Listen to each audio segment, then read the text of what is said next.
Hyderabad division council president Sudarshanam గారికి, general secretary Srinaiah గారికి మరియు ట్రెజరర్ దేవేందర్ గారిని మేము సెంట్రల్ సెక్రటేరియట్ నుండి మనస్ఫూర్తిగా అభినందిస్తా ఉన్నాం.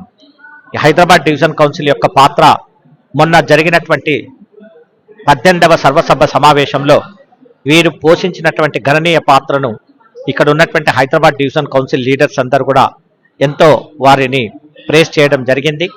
వారి యొక్క డెలిగేషన్ కంట్రిబ్యూషన్లే కాకుండా ఈ యొక్క అరేంజ్మెంట్స్లో జనరల్ బాడీ మీటింగ్ సక్సెస్ కావడానికి చేసిన అరేంజ్మెంట్లో హైదరాబాద్ డివిజన్ కౌన్సిల్ పాత్ర ఎంతో ఉందని చెప్పేసి మేమందరం కూడా వారి ప్రతి ఒక్కరికి పేరు పేరున ధన్యవాదాలు తెలియజేస్తా ఉన్నాం.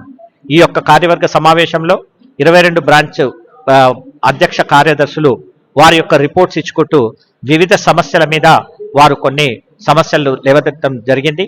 ఆ సమస్యల్లో ముఖ్యంగా గ్రూప్ ఇన్సూరెన్స్ కు సంబంధించింది, అర్లీ క్లెయిమ్ డెత్ క్లెయిమ్స్ కు సంబంధించింది, తర్వాత ఈ యొక్క సంవర్ధన పెన్షన్ స్కీమ్ సంబంధించినవి, ఇదే కాకుండా మరియు సేల్స్ సాతి వల్ల వచ్చేటువంటి ఇబ్బందులను కూడా వారందరూ డిస్కస్ చేసి వారు Hyderabad division council branch president secretaries వారి యొక్క రిపోర్ట్ల వల్ల చెప్పడం జరిగింది. అదేవిధంగా ముఖ్యంగా అన్నిటికంటే ముఖ్యంగా ఇవాళ హైదరాబాద్ డివిజన్ కౌన్సిల్ లియాఫీ ద్వారా ఎవరైనా ఏజెంట్ కనుక చనిపోయినట్లయితే ఆ ఏజెంట్కి ఇచ్చేటువంటి పారితోషికము 25,000 రూపాయలు ఉన్నాయి. ఈ సంవత్సరము సుమారుగా 21 మంది ఏజెంట్లు చనిపోవడం వల్ల ఈ 21 మందికి 5,75,000 రూపాయలు ఈ యొక్క లియాఫీ హైదరాబాద్ డివిజన్ కౌన్సిల్లో చనిపోయినటువంటి ఏజెంట్ ఫ్యామిలీకి ఇవ్వడం జరిగింది. అదేవిధంగా దీన్ని దృష్టిలో పెట్టుకొని ఇక ముందు 25,000 ఉన్నటువంటి పారితోషికాన్ని 30,000 పెంచుకుంటూ ఇవాళ తీర్మానం కూడా హైదరాబాద్ డివిజన్ కౌన్సిల్లో చేయడం జరిగింది.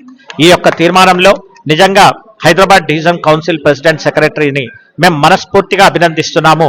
5,75,000 రూపాయలు 21 మంది చనిపోయినటువంటి ఏజెంట్ల ఫ్యామిలీకి ఇవ్వడము నేను అనుకుంటాను భారతదేశంలో మొట్టమొదటి డివిజన్ ఏదైనా ఉంటుందంటే అది కేవలం హైదరాబాద్ డివిజన్ కౌన్సిల్ మాత్రమే. ఈ 21 మంది ఏజెంట్ల ఫ్యామిలీస్ కు 5,75,000 రూపాయల పారితోషికం ఇవ్వడం మనస్ఫూర్తిగా వీరిని అభినందిస్తా ఉన్నాము.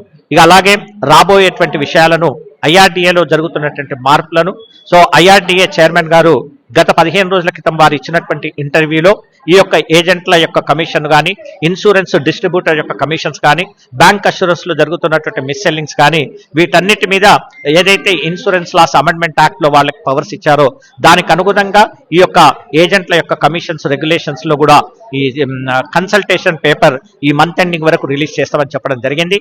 ఈ యొక్క ఇష్యూ మీద కూడా అందరూ ఆందోళనకరంగా ఏజెంట్లందరూ చెందుతున్నారని చెప్పేసి మా నోటీస్ తీసుకొచ్చిన తర్వాత ఆ విషయాన్ని ఇక్కడ హైదరాబాద్ డివిజన్ కౌన్సిల్లో చర్చించి ఒకవేళ అలాంటి పరిస్థితే కనుక ఉత్పన్నం అయినట్టయితే భారతదేశంలో ఒక పెద్ద ఆందోళన కార్యక్రమం ఏర్పాటు చేసేసుకొని ఈ యొక్క కమిషన్స్ ఏమాత్రం ఏజెంట్లకు తగ్గించినా కూడా దాన్ని ప్రతిఘటించాల్సినటువంటి ఉద్దేశంతో ఒక తీర్మానం కూడా ఇవాళ ప్రవేశపెట్టడం జరిగింది. ఆ తీర్మానానికి ఏకగ్రీవంగా సభ్యులందరూ కూడా ఆమోదించి తీర్మానించడం జరిగింది.